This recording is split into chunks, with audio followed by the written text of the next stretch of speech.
سردی کا سیزن زوروں پر ہے، اپنے خیال بھی رکھنا ہے، اپنے گھر والوں کا بھی خیال رکھنا ہے، اور خاص طور پہ چھوٹے بچوں کا زیادہ خیال رکھیں۔ بلا ضرورت ٹھنڈی ہواؤں میں اور سرد راتوں میں سرد علاقوں میں نہ نکلے تو بہتر ہے۔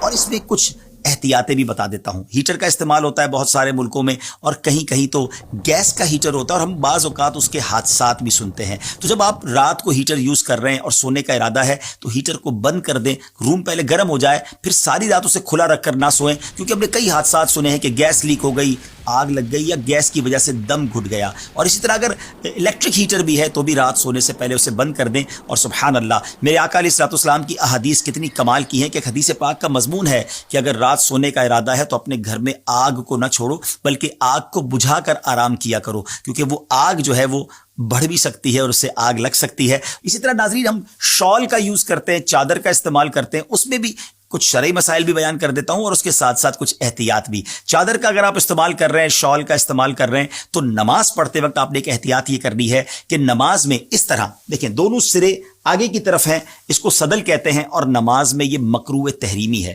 نماز میں یہ بالکل نہیں کرنا۔ نماز میں اگر آپ نے شال کو یوز کرنا ہے تو آپ اس کو فولڈ کر کے اس کا ایک سرا پیچھے کی طرف کر دیں، تو ایک پیچھے ہو گیا، ایک آگے ہو گیا، اور یہاں سے بل بھی ہو گیا، تو اب نماز میں اس میں کوئی حرج نہیں ہے۔ اسی طرح کچھ لوگ اس طرح بھی چادر یا رومال یوز کرتے ہیں کہ ایک کاندھے پر ڈال لیتے ہیں، ایک سرا پیچھے ایک سرا آگے، تو یہ بھی نماز میں نہیں کر سکتے، یہ بھی مکروہ تحریمی ہے۔ تو امید ہے کہ اس مسئلے کو بھی آپ سمجھ گئے ہوں گے۔ دوسری میں نے ایک بات اور بتانی تھی کہ شال کے استعمال میں جب موٹر سائیکل پر جا رہے ہوتے ہیں تو اس میں ایک پرابلم یہ ہے کہ بعض اوقات بے احتیاطی ہو جاتی ہے، موٹر سائیکل کے ٹائر میں یا چین میں وہ شال آ سکتی ہے اور حادثہ ہو سکتا ہے۔ تو چاہے آپ موٹر سائیکل پر سواری کر رہے ہیں، شال پہنیے، اور اگر اسلامی بہنیں ہیں تو اپنے برقعے کا یا اپنی چادر کا بھی خیال رکھیں۔ رب کریم سے دعا ہے کہ اللہ کریم ہمیں ہر طرح کے حادثات سے محفوظ فرمائے، اس سرد موسم میں بھی اللہ ہماری صحت کی حفاظت فرمائے۔ اور یہاں ایک اور بات بڑی سمجھنے والی ہے، سرد راتیں ہوں، سرد موسم ہو، ہم سے بعض اوقات سردی برداشت نہیں ہوتی، گرمی پڑے تو وہ بھی برداشت نہیں ہوتی۔ ہم کتنے نازک ہیں، سوچئے ہم جہنم کا عذاب کیسے برداشت کر سکیں گے۔ تو ہمیں زندگی ایسے گزارنی ہے کہ جہنم میں نہیں،